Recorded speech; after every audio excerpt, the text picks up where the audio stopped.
আচ্ছা দাদা, আগামীকাল ভোটের রেজাল্ট বেরিয়েছে বিহারে, এবং সেখানে বিজেপি সরকার আসছে।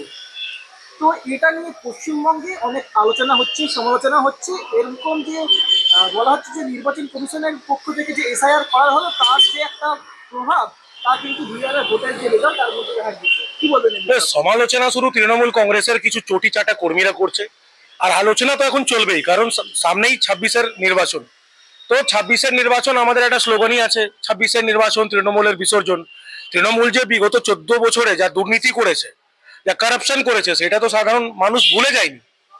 আর বিহারে যে বিজয় প্রাপ্ত করেছে আমাদের এনডিএ সরকার, আমাদের ভারতীয় জনতা পার্টির সরকার, সেটা নিয়ে সমালোচনা শুধু তৃণমূল কংগ্রেসের কর্মীরা করছে। এখানকার জেনারেল পাবলিক, সাধারণ মানুষ, বাঙালি অবাঙালি সমস্ত ধর্মের লোকেরা, তারা চায় এখানে ভারতীয় জনতা পার্টির সরকার আসুক। আর এসআইআর নিয়ে যারা এখন কোশ্চেনিং করছে, এসআইআর নিয়ে মমতা ব্যানার্জি নিজেই ম্যানিপুলেশনের রাজনীতি করছেন। একদিকে দেখবেন রাস্তায় এসআইআর এর বিরুদ্ধে নিজের কর্মীদেরকে নামিয়ে দিয়েছেন, অন্যদিকে কাউন্সিলররা এসআইআর এর সমর্থনে রাস্তায় রাস্তায় ফর্ম ফিল আপ করাচ্ছেন। তো আপনি কি ভাবছেন যে মানুষ ম্যানিপুলেশনের রাজনীতি মমতা ব্যানার্জির বোঝেন না? সবাই বোঝে। 2021-এও যদি আমরা দেখি, যদি আমরা রেশিও বের করি, অলরেডি ভারতীয় জনতা পার্টির সরকার এখানে গঠন হয়ে গেছে। কিন্তু ওই মৃত ভোটারের তালিকা, বাইরের থেকে বহিরাগতরা, এই বাংলাদেশিরা এসে এসে এখানে ভোট ভোট তালিকায় নিজের নাম বাড়িয়ে দিয়েছে। যারা মারা গেছে আজ থেকে 10 বছর আগে, তাদের ভোট এখনো রিগিং হচ্ছে, ছাপ্পা হচ্ছে। সেই ভোট নিয়ে এখনো মুখ্যমন্ত্রী মমতা ব্যানার্জি নিজের আসনে বসে রয়েছে, কিন্তু আর বেশি দিন বসতে পারবেন না। বলছি না, 26-এর নির্বাচন তৃণমূলের বিসর্জন। তৃণমূলের বিসর্জন একদম নিশ্চিত, কারণ মুখ্যমন্ত্রী মমতা ব্যানার্জি বিগত 14 বছরে মানুষকে পরিষেবা দেয়নি। আরসি, এসআইআর এগুলো কিন্তু খুব একটা ইম্পর্টেন্ট বিষয় ছিল না বিহারের জন্য। মেন ইম্পর্টেন্ট বিষয় ছিল ডেভেলপমেন্ট। আজ থেকে 20 বছর আগে মানুষ এই গ্রাম থেকে ওই গ্রাম পর্যন্ত রাস্তাঘাটে চলাহাঁটা করতে পারতো না, লাইটের সুবিধা ছিল না, গ্যাসের রান্না করার যে গ্যাস, সেটার সুবিধা ছিল না। সেটা আমরা প্রধানমন্ত্রী নরেন্দ্র মোদীজির নেতৃত্বে বিগত 20 বছরে বিহারকে আমরা ডেভেলপ করেছি।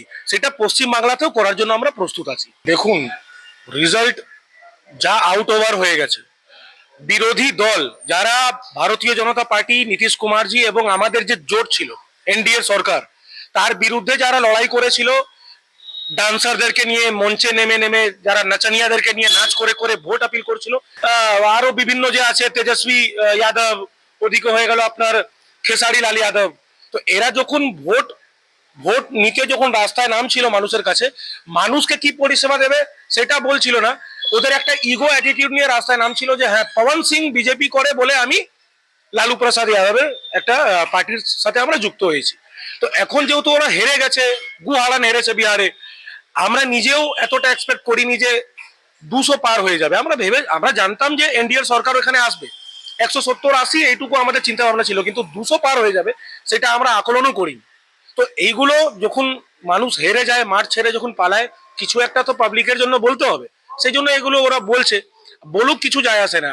বিহারের রেজাল্ট আমাদের চোখের সামনে আছে। এবার আমরা পশ্চিম বাংলা নিয়ে কাজ করব। এবার পশ্চিম বাংলা নিয়েও আমরা এগোবো।